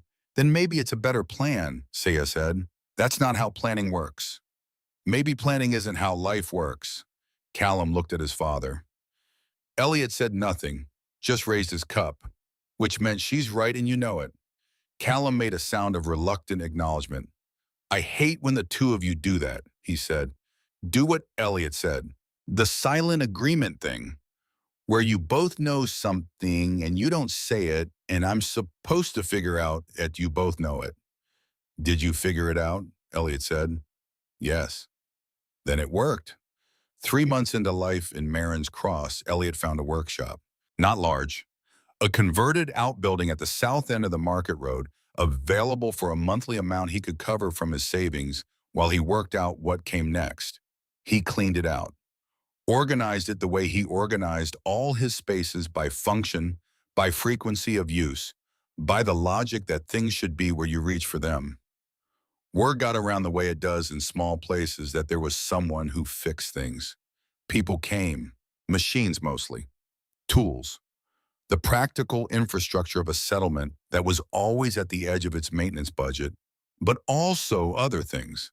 A Valari woman brought in a piece of equipment he'd never seen before and described what it was supposed to do, and he figured it out over 2 days and fixed it.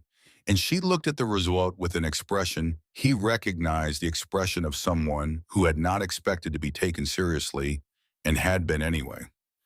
He didn't comment on the expression, just handed it back. She brought him something from her kitchen the next day. Something wrapped in cloth that turned out to be a pastry made with a Valari grain he'd never tasted, sweet and slightly savory, at the same time that combination again warm and slightly unfamiliar, which by now he'd had to admit he was drawn to rather than put off by. He ate it standing at his workbench. It was excellent. He worked. He ate things people brought him.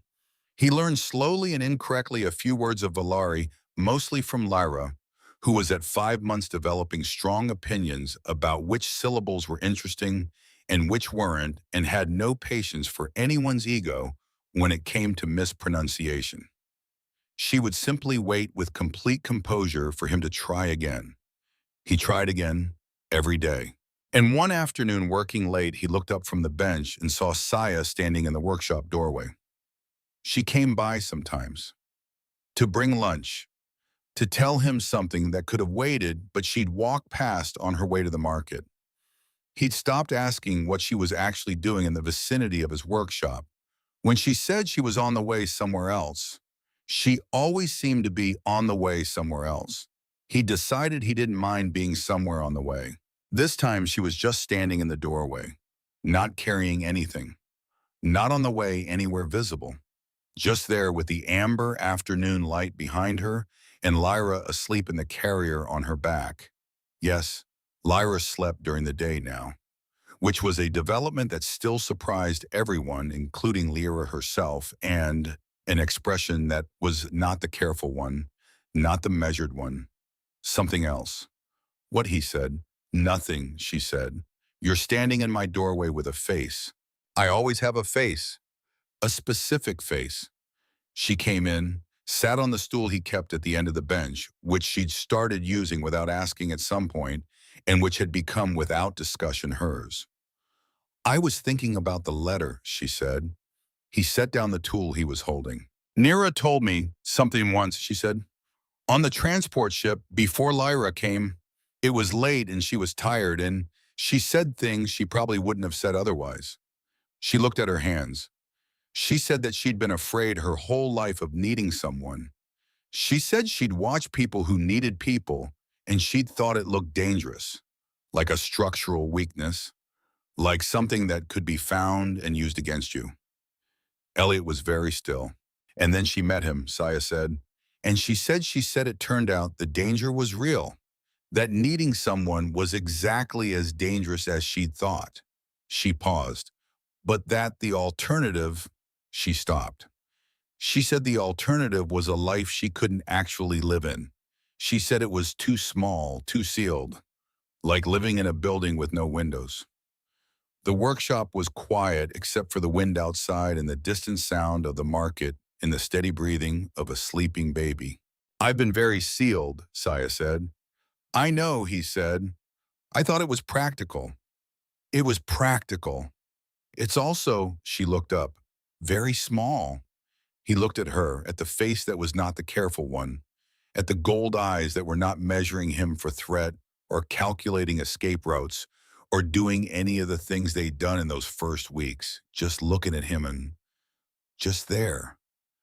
I know it's small, he said. I've been living in the same building. She almost smiled. You and your house metaphors. It's a good metaphor. It's adequate. High praise. Don't push it. And there it was, the thing between them. Not dramatic, not a speech or a declaration.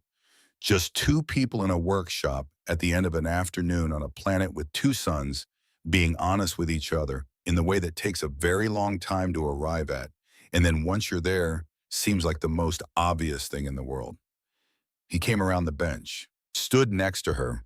She looked at him sideways, not measuring for threat. Something different now. Something that had its own specific qualities she hadn't let him see clearly before. I need windows, she said, in the building. I know, he said. I'm not. She stopped. I don't know what I'm saying exactly.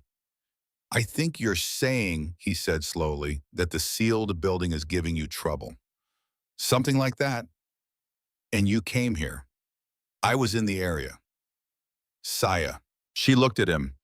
You always come here, he said. You're always in the area. A pause that held everything in it. Yo soy how, she said. I am. He reached over, slow, not sudden. She could have moved, chose not to. He put his hand over hers where it rested on the bench. She looked at their hands. He waited. She turned her hand over, laced her fingers through his, carefully, like a considered thing. like she'd thought about it and was doing it on purpose and knew exactly what she was doing and had decided to do it anyway. She looked back up at him. The light through the workshop window was the second sun afternoon gold, and it caught in her eyes, and her expression was open in the way he'd only seen without an audience. In the dark compartment of the ship in the kitchen after midnight, in the first moment he'd seen her asleep and she hadn't known he was watching, open all the way. The 5 years, he said. She looked at him. The Valari reading. The 5 years your friend told James it would take. Yes. I'll take the 5 years, he said, if you're offering. Something moved through her face. The territory that doesn't have a name. The region adjacent to grief and joy that is its own specific country with its own climate. More likely 7, she said. You're probably worse than he was. Almost certainly. And stubborn. Definitely. She looked at their hands. You should know, she said, that I'm not the version of myself I was before all of it. There are things I'm still finding out about who I am now. Same, he said. There are things I'm still finding out. So this is Huama, two people who don't entirely know themselves, he said, figuring it out in the same place, at the same time. That sounds very impractical, she said.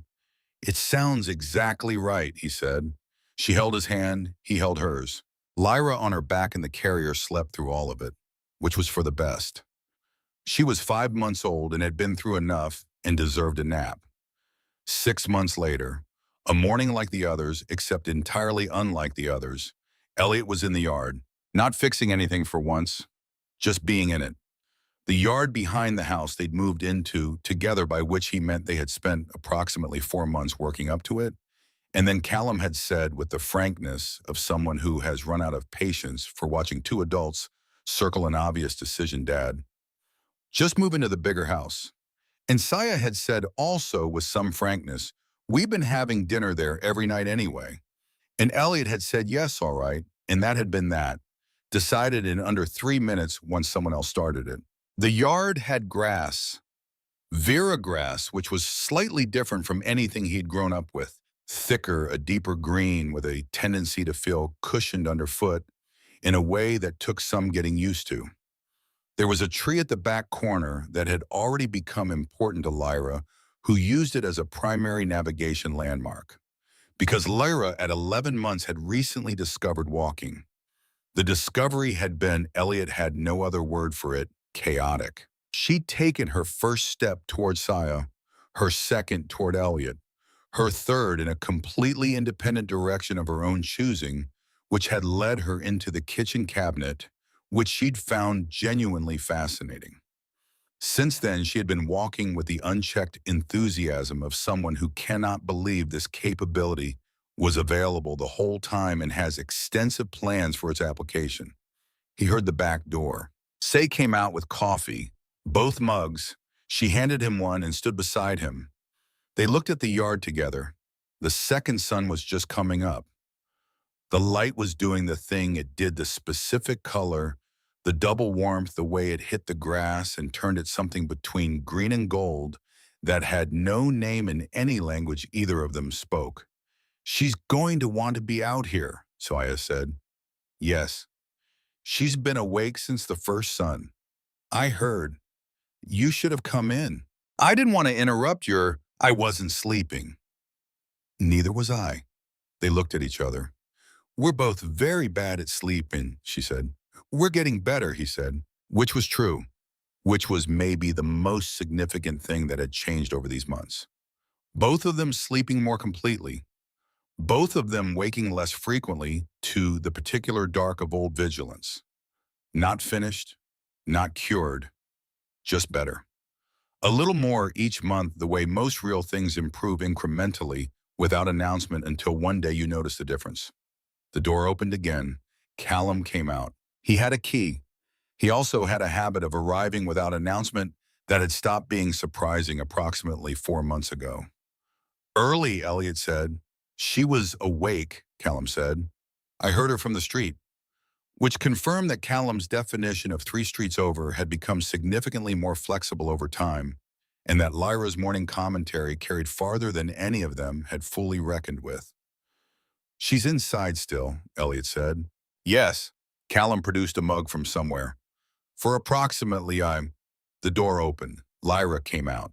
Not carried, not supervised, walking, under her own authority. One hand on the door frame to start, then released, and then she was on the step, and then she was in the yard, and then she was on the grass, and she felt the texture of it under her feet, and she looked down at it with the expression she used for things that required understanding. Elliot crouched down. "Come here," he said. She looked at him across the yard, then at the grass, then at the two suns. She turned toward the suns, arms up slightly, like she'd been doing more and more of this specific posture tilted toward the light, like a plant doing something instinctive that it doesn't need to be taught. The glow came on. Full, continuous, both suns full. She stood there 11 months old, 4 feet from the tree that was her landmark, glowing blue-green in the double morning light, and she turned her face up like she had all the time in the world, and the world was exactly the right size, and she was exactly the right person to be standing in it. Elliot stood up slowly. He didn't say anything. Neither did Saya. Neither did Callum. They just watched her in the light. This small person who had arrived in a bundle of cloth on a porch in a snowstorm, on a different planet in a different life, who had been a ghost, glow, and then a 3-second flash, and then a sustained light, and who was now standing in a yard that was hers in light, that fit her being completely and specifically herself. She turned around, looked at all three of them, made a sound, her commentary sound, the one that clearly meant, "I have assessed the situation and found it acceptable. More than acceptable. Good." Then she sat down in the grass, because she wanted to, because this was her yard, and she could. Saya laughed, not the controlled kind, not the careful kind, the actual one, the full one, the one Elliot had heard for the first time in Vera, and that still landed in his chest like something correct every single time. Callum was grinning, trying not to, failing entirely and having stopped minding.